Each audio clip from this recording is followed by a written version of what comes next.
نحمده ونستعينه ونستغفره ونؤمن به ونتوكل عليه ونعوذ بالله من شرور أنفسنا ومن سيئات أعمالنا من يهده الله فلا مضل له ومن يضلل فلا هادي له ونشهد أن لا إله إلا الله وحده لا شريك له ونشهد أن سيدنا ومولانا محمدا عبده ورسوله أما بعد قال رسول الله صلى الله عليه وسلم بعثت معلما او كما قال صلی اللہ علیہ وسلم۔ علماء کرام اور حاضرین محترم، ایک چھوٹی سی حدیث آپ کے سامنے میں نے تلاوت کی اور مختصراً اس سے متعلق کچھ باتیں عرض کروں گا۔ حضور اکرم صلی اللہ علیہ وسلم اس دنیا میں تشریف لائے اور جہاں آپ کے اور امتیازات ہیں، من جملہ ان کی یہ امتیاز بھی ہے کہ حضور نے کبھی کسی کے آگے زانو ادب طے نہیں کیا، کسی سے کوئی کتاب نہیں پڑھی، کسی کی شاگردی حضور صلی اللہ علیہ وسلم نے نہیں کی۔ حق تعالیٰ نے آپ کے قلب اور آپ کے ذہن مبارک کو تمام تر اپنی حفاظت کاملہ میں اور تمام تر اپنے تصرف کے اندر رکھا، امی بنا کے بھیجا حضور اکرم صلی اللہ علیہ وسلم کو، اور امیت کو آپ کا خصوصی شرف قرار دیا۔ قرآن مجید میں اس کا ذکر کیا کہ ہم نے نبی امی کو تمہارے درمیان بھیجا ہے، یہ بطور احسان کے حق تعالیٰ نے ذکر کیا، تو معلوم ہوا کہ حضور اکرم صلی اللہ علیہ وسلم کی امیت یہ کوئی خاص معنی رکھتی ہے، اس کا کوئی خاص شرف ہے، اس کی کوئی خاص عظمت ہے۔ اور اس امیت کے ساتھ پھر جب حضور اکرم صلی اللہ علیہ وسلم یہ ارشاد فرمائیں کہ بعثت معلما، اللہ نے مجھے معلم بنا کے بھیجا ہے، تو بظاہر ایک عجیب سی بات ہے کہ جس انسان نے کبھی کسی سے کچھ پڑھا نہیں، جو کچھ پڑھنا لکھنا نہیں جانتا تھا، اور اس کا منصب خاص جو اللہ کی طرف سے مقرر ہوا وہ معلمیت ہے، لوگوں کو تعلیم دینا ہے، تو معلوم ہوا کہ حضور اکرم صلی اللہ علیہ وسلم معلم بھی خاص نوعیت کے معلم ہیں۔ وہ تاریخ کے استاد نہیں ہیں، جغرافیہ کے استاد نہیں ہیں، وہ فلسفے کے استاد نہیں ہیں، وہ فلکیات کے استاد نہیں ہیں، وہ علوم جو کہ دنیا کے اندر انسان پڑھتا پڑھاتا ہے، اور اس کے پڑھانے والے بہت سے موجود ہیں، اہل ایمان بھی ہیں اور کافروں کے اندر بھی ہیں، بڑے بڑے فلسفہ ان میں بھی پیدا ہوئے، ہمارے اندر بھی پیدا ہوئے، بڑے بڑے ماہرین سائنس ان میں بھی پیدا ہوئے، ہم میں بھی پیدا ہوئے، بڑے بڑے ماہرین طب ان میں بھی پیدا ہوئے، ہم میں بھی پیدا ہوئے۔ یہ علوم کے معلم حضور اکرم صلی اللہ علیہ وسلم نہیں ہیں، کیونکہ ان سے تو حضور صلی اللہ علیہ وسلم کا دور کا بھی واسطہ نہیں تھا، کسی کے آگے کبھی حضور اکرم صلی اللہ علیہ وسلم نے زانو ادب طے نہیں کیا، کبھی یہ دنیاوی علوم حضور نے کسی سے سیکھے نہیں، بلکہ حق تعالیٰ نے تو آپ کو ان تمام باتوں سے نہایت درجے محفوظ رکھا۔ پھر حضور اکرم صلی اللہ علیہ وسلم جب معلم ہے تو آپ کس علم کی تعلیم دیتے ہیں؟ یا یوں کہیے کہ حق تعالیٰ کی نگاہ میں کون سا علم ہے؟ اور باقی یہ جتنے علوم ہیں جس کو آج ہم اپنی اصطلاح میں علوم کہتے ہیں، یہ حق تعالیٰ کے نزدیک تو علوم نہیں ہے۔ حضرت مولانا تھانوی قدس اللہ سرہ العزیز نے یہ فرمایا کہ علم تو صرف علم دین ہے، باقی تو سب فنون ہیں، جن کو ہم علوم کہتے ہیں وہ تو دراصل فنون ہیں، اور یہ فن انسان کی جبلت میں اللہ تعالیٰ نے رکھا ہے، اس کا دار و مدار ایمان اور غیر ایمان کے اوپر کچھ نہیں ہے۔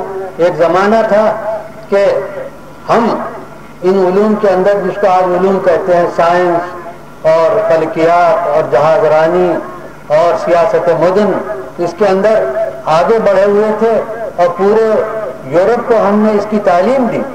آج یورپ ہم سے آگے بڑھ گئے، ہم پیچھے رہ گئے، اور آج یورپ سے ہم محروم ہیں۔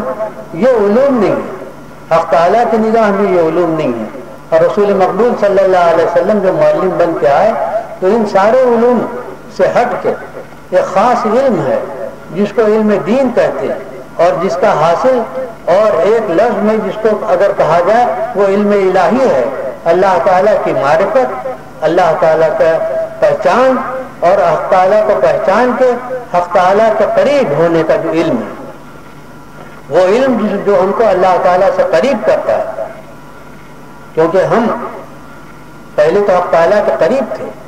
ہماری تخلیق عالم ارواح میں ہوئی, اللہ تعالیٰ کے ہم قریب تھے, حق تعالیٰ کے دیدار سے مشرف تھے, حق تعالیٰ کے کلام کو ہم نے سنا تھا. اللہ تعالیٰ نے ہم سے پوچھا تھا الست بربکم, کیا میں تمہارا رب نہیں ہوں؟ ہم نے حق تعالیٰ کے مشاہدے کے ساتھ اس بات کا اعتراف کیا کہ بلا بلا بلا شبہ آپ ہی ہمارے رب ہیں, آپ ہم تو اور کون ہے. یہ حق تعالیٰ کا قرب, یہ حق تعالیٰ کی معرفت ہم کو اس وقت حاصل تھی. اس عالم سے جب نکل کے ہم اس عالم ناسوت میں آئے, مادی عالم کے اندر آئے, اور تو پردے پڑ گئے, اور ہم نے اپنے وطن اصلی کو بھی بھلا دیا, اور اپنے محبوب حقیقی, اپنے آقائے حقیقی, اپنے مالک حقیقی, اس کو بھی بھلا دیا. تو اب اس کو یاد دلانے کے لیے پیغمبر آئے, اور وہ اس کے معلم بن کے آئے. تعلیم دیتے ہیں وہ اللہ تعالیٰ کی معرفت کی, ان ذرائع کی, ان طریقوں کی, ان راستوں کی, جن راستوں پر چل کے اور جن طریقوں کو اختیار کر کے ہم حق تعالیٰ کا قرب اور حق تعالیٰ کی معیت اور حق تعالیٰ کی رضا حاصل کر سکتے ہیں. تو حضور صلی اللہ علیہ وسلم نے فرمایا کہ بعثت معلماً, مجھے اللہ تعالیٰ نے معلم بنا کے بھیجا ہے, یعنی میں ایک علم دینے والا ہوں, اور وہ علم مادی علم نہیں ہے بلکہ ایک نورانی علم ہے, ایک نور ہے.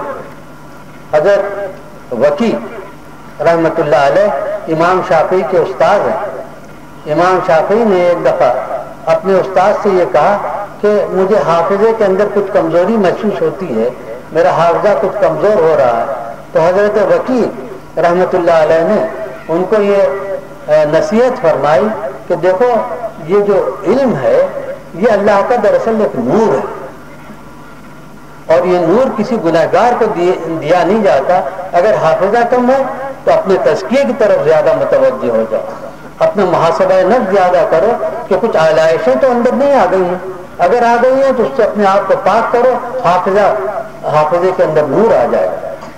شکوت الی وکیع سوء حفظی فاوصانی الی ترک المعاصی فإن العلم نور من الہ ونور اللہ لا یعطی لعاصی. میں نے اپنے استاد وکی سے شکایت کی اپنے حافظے کی کمزوری کی, تو انہوں نے مجھے یہ نصیحت اور وصیت فرمائی کہ علم اللہ تعالیٰ کا نور ہے, اور نور کسی گناہگار کو نہیں دیا جاتا. تو حضور اکرم صلی اللہ علیہ وسلم وہ تو نبی تھے, معصوم تھے, اور بلکہ معصومین کے سردار تھے, سردار الرسل تھے. تو ایک معصوم کے ذریعے سے جو علم ملا وہ علم نہیں ہے جس کو کسی غیر سے ہم حاصل کر سکیں, یا اس نبی سے مستغنی ہو کے ہم وہ علم حاصل کر سکیں. یہ علم بجز نبی کے کہیں اور سے مل نہیں سکتا. جس کو یہ علم حاصل کرنا ہو وہ اس کو اس چوکٹ پہ آنا پڑے گا, حضور اکرم صلی اللہ علیہ وسلم کے پابوسی کرنی پڑے گی, اور یہاں سے اس کو یہ علم ملے گا. اس علم کے معلم بن کے حضور اکرم صلی اللہ علیہ وسلم آئے اور فرمایا کہ بعثت معلما, مجھے معلم بنا کے بھیجا گیا ہے. وہ علم دین ہے, اور اس علم کا اصل سرچشمہ قرآن پاک ہے. اور پھر حضور اکرم صلی اللہ علیہ وسلم کے وہ ارشادات ہیں کہ جو قرآن پاک کی تشریح اور توضیح اور اس کی تفصیل, اس کے اجمال کی تفصیل کرتے ہیں, اس کے ابہام کو کھولتے ہیں, اور جو چیزیں اس کے اندر گویا مختصر ہیں ان کی تفصیلات حضور اکرم صلی اللہ علیہ وسلم بیان فرماتے ہیں. اسی کا نام ہے حدیث. تو علم کیا ہوا پھر؟ علم دراصل قرآن ہے اور حدیث ہے. حضور اکرم صلی اللہ علیہ وسلم معلم بنا کے قرآن مجید کہتا ہے کہ ہم نے یہ قرآن نازل کیا اور آپ کو بھیجا اس لیے کہ لِتُبَيِّنَ مَا نُزِّلَ إِلَيْهِمْ, تو ان کی طرف جو کتاب اتاری گئی ہے اس کی آپ تبیین کریں, اس کو کھول کے اس کی شرح اور اس کی تفصیلات سے ان کو آگاہ کریں. تو حضور اکرم صلی اللہ علیہ وسلم معلم بن کے آئے, اور یہ علم حضور نے عطا کیا, اور اس علم کے قائم رکھنے کی, اس کے پھیلانے کی حضور اکرم صلی اللہ علیہ وسلم نے وصیت کی, بلغوا عنی ولو آیا, ایک بات بھی میری اگر تم تک پہنچی ہے تو اس کو دوسروں تک پہنچاؤ, یہ ذمہ داری میں تم پر ڈال کے جا رہا ہوں. اب کوئی نبی تو آنے والا نہیں ہے, میں خاتم النبیین ہوں, نبوت مجھ پہ ختم ہو گئی, حق تعالیٰ کا آخری پیام جو آنا تھا وہ آ گیا. اب اس علم کو قیامت تک پھیلانا یہ ہماری ذمہ داری ہے۔ تو یہ جو ہمارے دینی مدارس ہیں ان کے اندر دراصل یہ علم پڑھایا جاتا ہے۔ وہ علوم تو آپ ہر جگہ پڑھ لیں گے مگر یہ علوم صرف اسی درسگاہ کے اندر آپ کو مل سکتے ہیں، اور ان علوم کو پڑھانے والوں کی یہ ذمہ داری ہے کہ وہ اس بات کو محسوس کریں کہ یہ علم ایک نور ہے۔ اپنے آپ کو جتنا زیادہ پاکیزہ، جتنا زیادہ متقی، جتنا زیادہ اپنے آپ کو علائشوں سے دور رکھ کے وہ اس علم کو پڑھائیں گے، ان کے پڑھانے کے اندر بھی نور ہوگا۔ اور پڑھنے والوں کو بھی یہ سمجھنا چاہیے کہ ہم طہارت کے ساتھ، پاکیزگی کے ساتھ اس علم کو سیکھیں اور اس کے تقدس کو پہچانیں، جب جا کے ان کو یہ علم حاصل ہوگا۔ یہ اس طرح کا علم نہیں ہے کہ ڈیسک کے اوپر بیٹھ گیا، استاد نے ایک لیکچر دے دیا، آپ نے سن لیا، پھر کتابوں میں پڑھ لیا۔ یہ علم وہ علم نہیں ہے۔ یہ صرف الفاظ کا نام نہیں ہے، الفاظ کے ساتھ اس کی ایک روح ہے، اس کا ایک نور ہے۔ وہ دونوں جب تک ساتھ ساتھ نہیں چلتے اس وقت تک اس علم کی تاثیر پیدا نہیں ہوتی۔ یہی وجہ ہے کہ ہمارے اکابر اور ان کی جو درسگاہیں تھیں ان کا رنگ اور تھا، اور وہاں سے جو فارغ التحصیل ہو کے نکلے ان کا رنگ اور تھا، اور آج جو ہماری درسگاہیں ہیں اور یہاں سے جو پڑھ کے نکلنے والے ہیں ان کا رنگ کچھ اور ہے۔ زمین آسمان کا اس کے اندر تفاوت پیدا ہو گیا، حالانکہ قرآن وہی ہے، حدیث وہی ہے، چیزیں وہی پڑھائی جا رہی۔ معلوم ہے کہ پڑھانے والوں کے اندر بھی فرق آیا، پڑھنے والوں کے اندر بھی فرق آیا۔ تو یہ نور اللہ تعالیٰ کا ہے، اس نور کا اکتساب اگر منظور ہے تو یہ آلائشوں کے ساتھ، گناہوں کے ساتھ یہ نہیں ملتا۔ حضور اکرم صلی اللہ علیہ وسلم کے جو فرائض منصبی قرآن پاک نے بیان کیے اس میں افضلیت تزکیے کو دی اور تعلیم کو ثانویت دی۔ یزکیہم ویعلمہم الکتاب والحکمہ، کہ یہ وہ پیغمبر ہیں کہ جو کہ لوگوں کے نفوس کا تزکیہ کرتے ہیں اور پھر تعلیم کتاب کرتے ہیں۔ یہ تو اللہ کا ایک نور ہے۔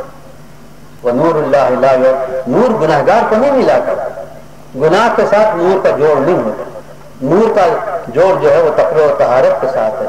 نبی امی اور معصوم مطلق سے یہ علم ملا ہے، تو اس علم کے لیے جتنا زیادہ تزکیہ اختیار کیا جائے گا اتنا ہی زیادہ یہ علم حاصل بھی ہوگا، راسخ بھی ہوگا۔ اور جب تک کوئی علم راسخ نہیں ہوتا اور انسان کا وہ حال نہیں بن جاتا وہ علم بے سود۔ علم را بر تنزنی مارے بوت، علم را بر دل زنی یارے بوت۔ تو دل کا یہ علم ہے، دل سے دل کو منتقل ہونے والا۔ تو اس علم کی جو جہاں تعلیم ہو رہی ہو ان درسگاہوں کی عظمت بہت زیادہ ہے اللہ کی نگاہ میں۔ تو ان درسگاہوں کے جو خدمت کرنے والے ہیں اللہ تعالیٰ ان کو اجر بھی ویسی عطا فرمائیں گے۔ تو ضرورت ہے کہ آپ کے شہر میں یہ جو دینی درسگاہ بن گئی ہے اس کی عظمت کو آپ پہچانیں، دامے درمے ہر طرح سے اس کی خدمت کریں، اور سب سے بڑی خدمت یہ ہے کہ یہاں جو درس دیا جا رہا ہے اس درس سے فائدہ اٹھائیں۔ تو وقت زیادہ ہو گیا، میں دعا کرتا ہوں کہ اللہ تعالیٰ اس درسگاہ سے علوم دینی کے انوار پھیلائے اور یہاں سے ایسے لوگ پڑھ کے نکلیں جو کہ تقوی و طہارت سے مزین ہوں، اور جب ان کے زبان سے علوم نکلیں تو اس کے ساتھ ساتھ انوار بھی پھیلیں، اور یہ جو ظلمتیں اور تاریکیاں ماحول کے اندر اس قدر پھیلی ہوئی ہیں یہ چھٹتی چلی جائیں، اور انوار الہیہ اور انوار سنت سے ہمارا ماحول پورا منور ہو جائے۔ وآخر دعوانا الحمدللہ۔